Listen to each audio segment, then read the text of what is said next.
Hello students. Today we are going to learn a topic of EVS for Standard 5, Chapter 2, Motions of the Earth. Let's first understand the term rotation. For this, let's try this activity. Take a top, spin it and observe its movement. You will see that the top turns around itself. Any object that turns around itself actually turns around a certain imaginary line. Now, what do we mean by an imaginary line? It means that when an object turns around itself, we feel as if it is turning around a particular line or a line which is there and it's turning around itself. Okay, so there is no line over there. We feel as if there is a line and around which the top is moving or any object is moving. You can try this activity on yourself. You can stand still, you can stretch your arms and try to turn around. Okay, you will feel as if you're turning around a particular spot. So, this turning of an object around itself is called rotation, and the imaginary line around which it rotates is called its axis of rotation. So in the diagram that is shown, we can see that there is a line drawn with dotted lines. Okay, so this is the axis of rotation. There is no such line there, but we feel as if the top is moving around this line. So this is our axis of rotation. And the movement of rotating ourselves around is called rotation. Now let's understand the term the Earth's rotation. For this, let's take another activity. Take a globe like the one in the picture and spin it. Note the line around which it rotates. Now take a plumb line and hold it close to the globe as shown in the picture. Now what do you mean by a plumb line? A plumb line is an instrument that is used by most of the people who are in construction business to find the level of the wall. Now, if you do not have a plumb line, not to worry. You can make a plumb line of yourself. You can tie an eraser or any heavy object to a string and use it as a plumb line.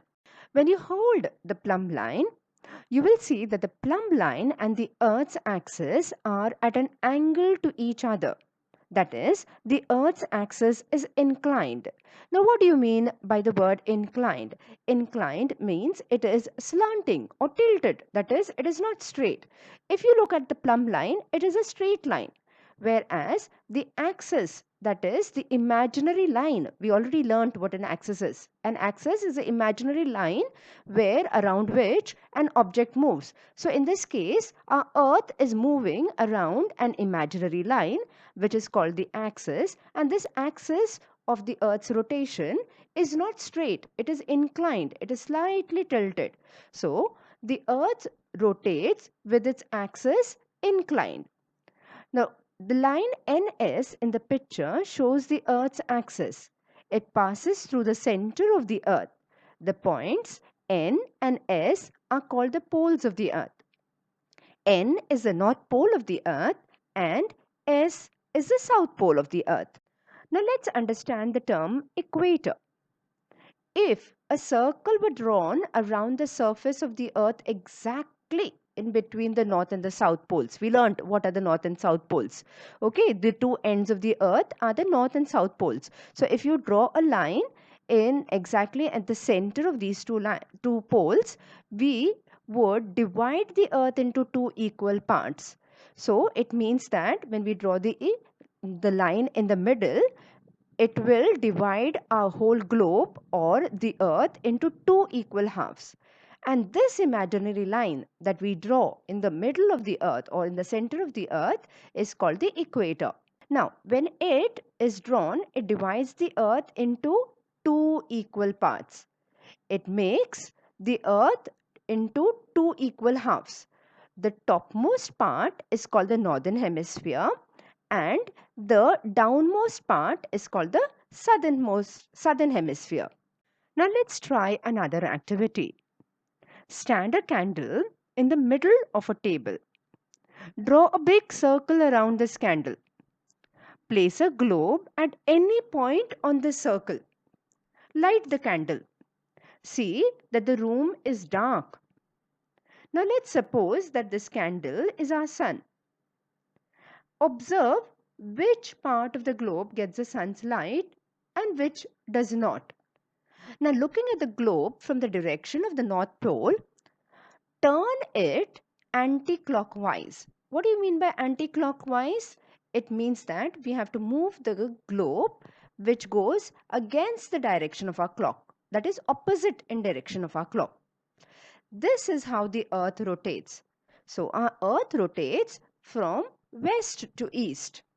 From the activity we learn that as the earth rotates, its different parts come into the light of the sun one after the other and turn away from it also in the same order.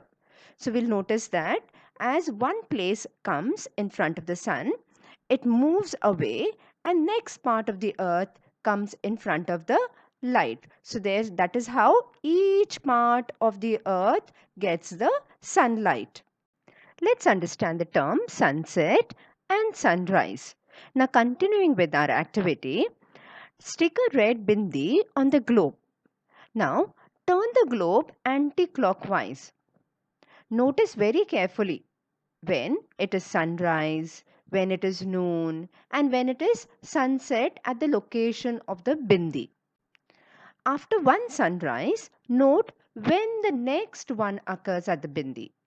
You will see that this happens when the earth completes one rotation. That is, when it makes one complete turn around itself, it completes one rotation. So we'll see that the bindi has come back into its position. That means it has gone through one sunrise, one noon, and one sunset.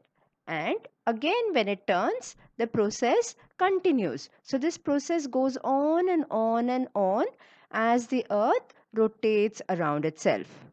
This tells us that this period of time that the earth takes to complete one rotation is called a day. That is, when the earth moves one whole round around itself, it is called a day.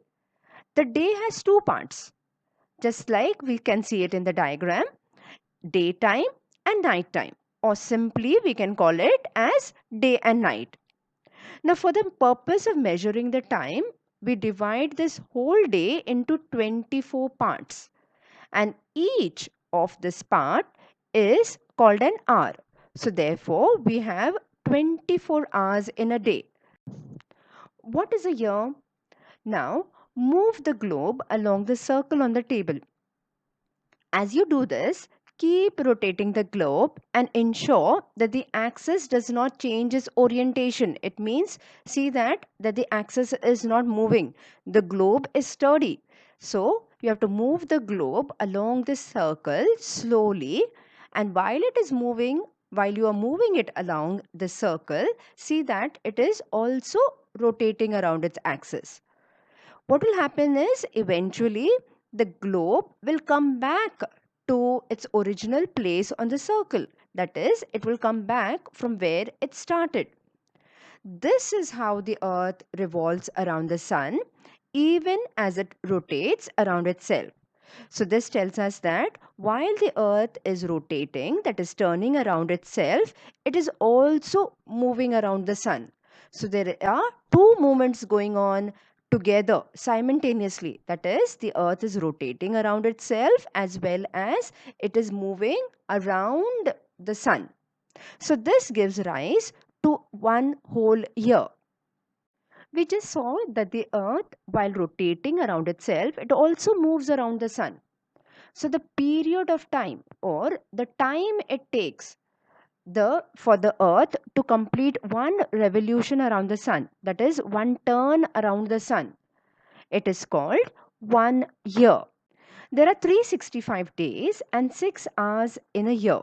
It means that when the earth goes around the sun, it will take 365 days plus 6 hours in a full year.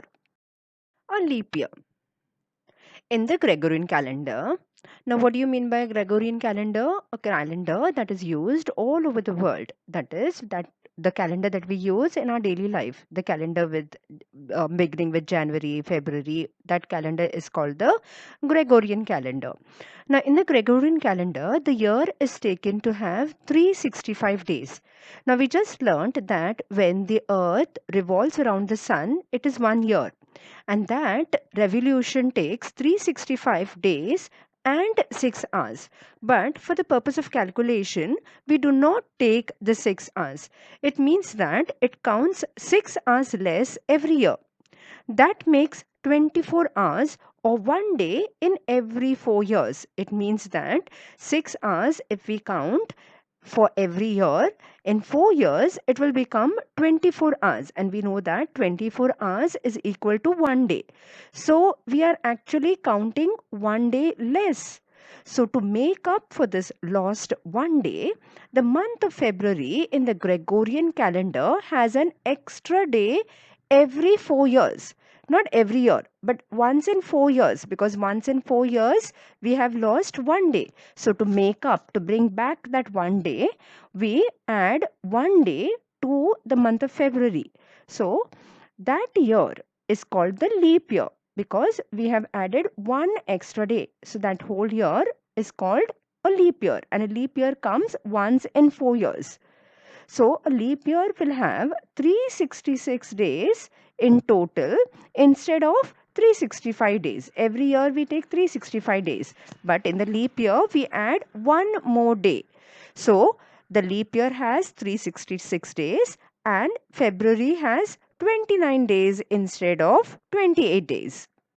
We already learned that because of the Earth's rotation, we have day and night. But the length of the day and night is not always equal. It means that the daytime and the night time are not of equal length, they are not of equal duration. That is, sometimes the daytime is longer than the night time, and sometimes the night time is longer than the daytime.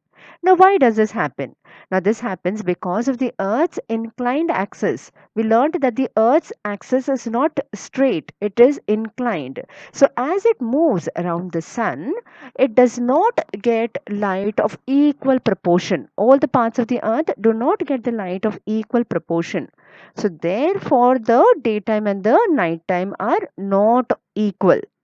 Let's learn about the summer and the winter season. Now in the northern hemisphere between 22nd March and 23rd September, the days are longer than the nights. That is, the daytime is more than the night time. Therefore, it is warmer in the northern hemisphere during this time, and that is why it is summer in the northern hemisphere between 22nd March and 23rd September. However, during the same period, that is from 22nd March to 23rd September, in the southern hemisphere, the opposite happens. The nights are longer than the days. So the earth gets less heat in these parts, and therefore it is winter in the southern hemisphere during this period, that is from 22nd March and 23rd September. Now what happens after 23rd September? Now from 23rd September to 22nd March, the days are longer than the nights now in the southern hemisphere. So it gets more heat and it is summer there. Whereas in the same period, that is 23rd September to 22nd March, in the northern hemisphere, it is nights are longer. So the northern hemisphere gets less heat and it is winter there. Now notice that there may be slight difference in dates, that is 1 or 2 dates, because of the leap year. In India, summer, rainy and winter are considered to be the main seasons. We also divide the year into 6 seasons, namely Vasant, Grishma, Varsha, Sharad, Hemant, and Shishir. This cycle of 6 seasons is called the Ritu Chakra. Many of our festivals are connected with these seasons. Many of our songs and games are also related to the different seasons. Now, the rotation of the earth gives rise to day and night, and the revolution of the earth and the inclination of its axis gives rise to the cycle of seasons. Now, what it means is because of the rotation, we have day and night, and because of the revolution, we have the seasons. The moon revolves around the earth, and the earth revolves around the sun. However, these two orbits intersect. What do you mean by orbits? Orbits means the path that the earth and the moon take to travel. So, the path that the moon takes to travel around the earth, it's called the moon's orbit, and the path that the earth takes to travel around the sun, it is called the earth's orbit. Now, these two orbits or these two paths intersect, and because of that, the sun, the moon, and the earth are not always along a straight line. They come in a straight line only sometimes. So that is how we experience the eclipse, the solar eclipse and the lunar eclipse. Now let's learn about the phases of the moon. Now we see half of the moon's surface which faces the earth. That is, from the earth we see only one side of the moon. We cannot see the complete moon. Okay, we see only one side of the moon always. Now the moon has no light of its own. We can see the moon because of the sun's light that falls on it. This happens because the moon is a satellite. Okay, so therefore it does not have the light of its own. It gets the light from the sun, and that is how we are able to see the moon. On a full moon night, we see the entire side of the moon that faces the earth. Now, we learned that only one part of the moon we can see always. We can't see the other part of the moon. Now, out of this full part, on the full moon night, we can see the whole part of this moon. On a new moon night, we cannot see any part of it. That is, the moon is still there, but we are not able to see it. So, that night is called the new moon night. From the full moon to the new moon, the illuminated part of the moon. Illuminated means the lighted part of the moon. The moon, the part of the moon that we can see, okay, from the earth becomes smaller and smaller. Whereas from the new moon to the full moon, it again grows bigger and bigger. Now, remember, children, that the moon is not growing smaller or bigger, but what part of the moon that we can see, the lit part of the moon that we can see, that becomes smaller and smaller or bigger and bigger. So, these different shapes that we see of the moon in the sky, it is called the phases of the moon. Waxing and waning moon. It takes 14 or 15 days from new moon to full moon. This is the fortnight of the waxing moon. Now, what do you mean by fortnight? Fortnight means 2 weeks. So, 2 weeks are equal to 14 days. So, for the moon, it takes 14 to 15 days from new moon to full moon. So, when it changes its shape from new moon to full moon, that period of 14 to 15 days is called the waxing moon. Whereas from the full moon, the moon appears smaller and smaller, and after 14 or 15 days, it is new moon again. So, this period, that is the 14 days to 15 days, it is another fortnight, and that fortnight is called the waning moon. Thus, the period from one new moon to the next is 28 to 30 days. We just learned that the waxing moon takes 14 to 15 days and the waning moon takes 14 to 15 days. So, together it becomes 28 to 30 days. So, this whole period is called the lunar month. So, this 28 to 30 days, it's called the lunar month or the moon month. And every day of the lunar month is called a tithi. Let's understand this once again. From the new moon to the full moon, it takes 15 days. And this period is called the waxing moon. It is also called Shukla Paksha in India. And from the full moon to the new moon, it takes 15 days. And this period is called the waning moon, or it is called Krishna Paksha in India. Now, together, that is the fortnight of the waxing moon and the fortnight of the waning moon together, it is called the lunar month. Now let's revise what we have learned. The rotation of the earth causes day and night. The revolution of the earth around the sun and its inclined axis together causes the seasons. The revolution of the moon around the earth gives rise to the phases of the moon. The period from one new moon to the next is called a lunar month, and it has about 28 to 30 days. The fortnight ending on a full moon is called the waxing moon, and the fortnight that ends on a new moon is that of the waning moon. The days of the lunar month are called tithis. Hey, this video was made just for you. If you've liked it, do give it a thumbs up. And if you're not a subscriber yet, please subscribe to my channel. If you have a question, I'll be happy to answer it. You can also leave a comment and question down below. Thank you. Bye bye.